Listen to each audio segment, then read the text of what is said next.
So you've now basted and sewn those underarm and side seams, and you can turn your t-shirt right ways out, and you've got something that actually is as near as can be a finished t-shirt. All that we have left to do now are the hems. There we go. I forgot to say before, just a couple of things. If you're making the V-neck, when you finish putting your facing in, you'll just need to fold it to the inside and sew a little triangle across that way to create a V like so with the facing. And if you are making the sleeveless version, then I think what it says in the instructions is that you've actually got another band like this that you can finish those armholes with. So there's obviously quite a lot of different versions of this top in your pattern pack, and you know, obviously there's instructions in there for all of the different ones. So if you are doing one of those different styles, then that's just a note on that. Okay, so for the final stages, we are just simply going to, in fact, let's turn it back inside out because that's easier. We're just going to fold up and press the hem and the cuffs and give them a little stitch to hold them in place, and we're done. Now, the depth of the hem on the pattern is given as 1 inch or 2.5 centimetres, so it's fairly deep. I mean, if you want to try your top on and see what you want your turning to be just from the aesthetic point of view of the fit, then you can do so. I'm going to actually, rather than measure a length, I'm going to go by using a stripe as a guide, because I want to get it nice and even all the way around. So, you know, obviously you've got the stripes ringing around the sleeve and the hem, so it's kind of like easy to use a stripe as a guide for the hem. So I'm going to use the same stripe on both of the sleeves. If you remember, when I cut them out, I made sure that I cut them out both exactly the same. So I'm going to use one of those, probably that black stripe there, which is giving me kind of just under 1 inch of a turn up. And then I'm just going to sew the hem. So I'll press first to hold everything in place, and then I'll sew the hem, and I'll just do the same. So that was the sleeve there. I'll do the same on the hem of the top. Pressing will help with that kind of where the jersey wants to roll as well. So I'll just choose the edge of the stripe that I want to press it at. I'll use the stripe as a nice guide for myself, and then I shall press it round. I'm going to use an ivory thread for my hem stitch, because it's obviously going to show on the front. So have a look as well when you're pressing at which point you're going to fold your hem up, because I want my kind of ivory stitching, if possible. It would be nice if it sat inside the middle of that ivory stripe, so that's another consideration. So like I say, the pattern says turn it up by 1 inch, but you can kind of go just above or just below that amount. Use a stripe as a guide. So I'm going to go and do all my pressing and my clipping in place or pinning in place, and then I'm going to come over to my sewing machine to sew the hems. So I've pressed that up, and I've just pressed up my hem on my cuff at the bottom of one of the black stripes there, which is quite nice and easy to do. You've got a stripe to guide you, and I've done exactly the same on both of the sleeve cuff hems, so I know that both of them will be the same.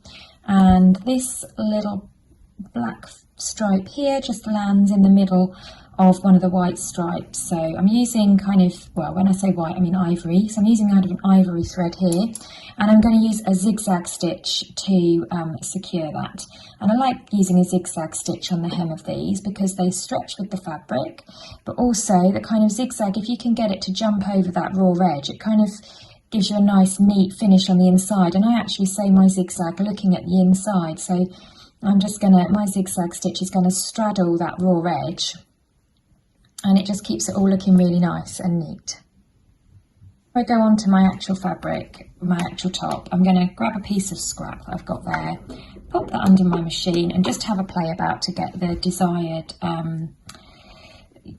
stitch type. So I'm going to go for zigzag. Let's have a look. I'm going to go for 3 by 2. So that's a stitch length of 2 and a zigzag width of 3. Let's just see how that sews.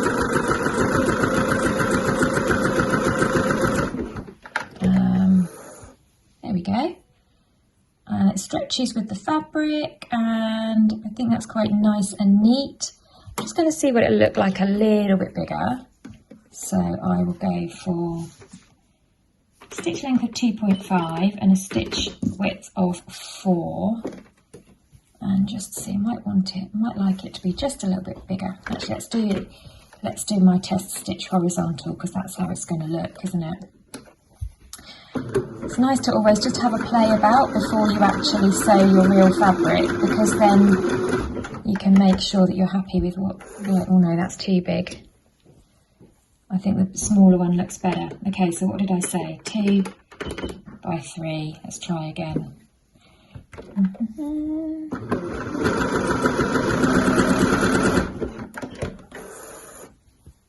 Yeah, that looks nice and neat. I'm quite happy with that. I prefer it to the bigger one, actually.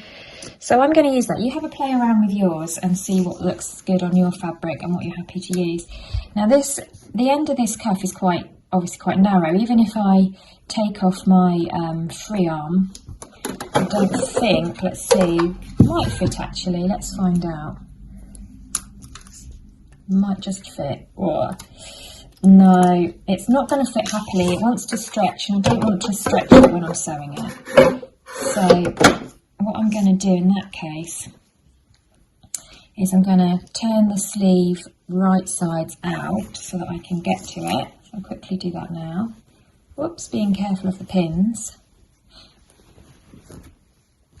Okay, and then what I'm going to do is I'm going to just tuck the sleeve. I'll start at sort of near the underarm seam there, and I shall just tuck that sleeve under there like so. Hopefully you can see what I'm doing there. So I'm going to sew from the inside, and I'm just going to walk the fabric round as I go. So the sleeve is now sitting on top of my sewing area, and let's move you around a bit. Can you see? My foot is sitting on the inside there, so I'm just going to come around in a circle on the inside there, because it's just not going to fit around my free arm very nicely.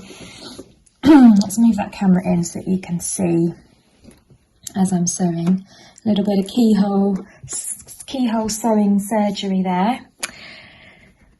Right, so I'm going to hand wind the first couple of stitches to show you what's going to happen. So when it bobs to the left hand, it's going to the left of my raw edge, and then it's coming down to anchor the fabric on the right, so that stitch is just hugging the raw edge of where I've turned up. So if you don't want to do it like this, then the other thing that you could do is just to sew somewhere along here and then trim off the excess, or you can leave the excess. You know, the jersey is not going to fray. Every few stitches I'm going to lift up my foot, making sure that my needle is down in the fabric, and just sort of make sure that everything is sitting nice and happily. A few stitches at a time, taking it nice and slow and just keeping my eye on where everything is. I'm going to take those pins out, they're getting on my nerves. I've pressed it quite nicely, so it's holding its fold, so those pins are a little bit superfluous to requirement, in fact. Probably should have used clips in hindsight, because those pins are so long, they're kind of... So there's the finished effect. As you can see from the inside of the sleeve, the zigzag is just on that raw edge, and then from the outside of the sleeve, you've got that nice zigzag there on the ivory coloured stripe. So I've done that on both of the sleeve cuffs. Make sure that your seam allowances are always pressed towards the back. And then I'm going to whiz round. I've been over to my iron, and I've just done the same and pressed and wonder clipped in place the hem. So I'm now just going to zigzag round that hem in the same way as I did the cuffs.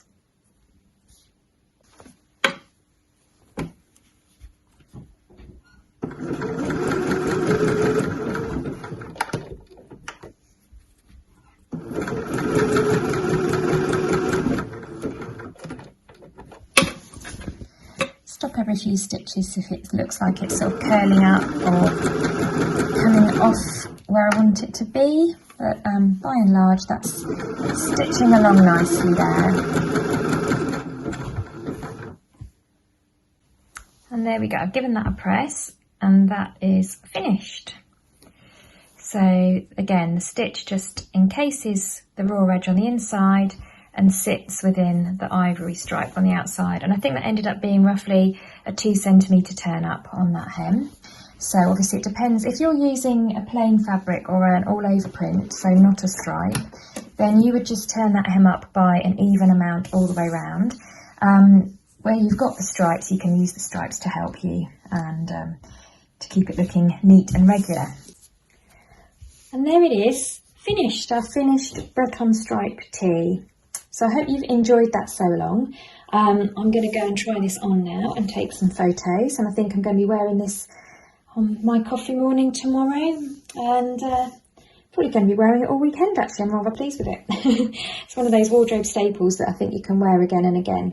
So I think it's a great pattern actually, having made this. It's a nice fit, the wardrobe builder t-shirt pattern. It's a nice fit, and you do get all of these variations with it, so it's nice to have a play around with the different necklines, different sleeve lengths, so you can really get the t-shirt style that you want to make. I'll probably make a few of these, I think. Obviously, if I was using a plain fabric or an all over print, this would be so quick because you wouldn't have to do all of that basting. You could just kind of zip it up, and the only tricky bit would be getting this neckline sitting nice and flat. The stripes have obviously added that element of technicality to it, which is quite a nice challenge, but does take that little bit extra time with all of the stripe matching. So I hope you've enjoyed that. I hope you've learned something and you feel confident and excited to make your own Breton stripe t-shirt, or plain t-shirt, or anything you like, or vest top or short sleeve t-shirt. If you fancy making yourself a t-shirt, I've got these patterns in my shop, and I've got kits to go with them in a variety of plain, printed and stripe cotton jerseys as well. So take a look at flyingbobbins.com for all of those. Thank you for watching, and do leave a little comment to let me know if you've enjoyed this sew along, and subscribe for more t-shirt, more dress, more everything, because I'm going to be doing loads more videos. Bye for now.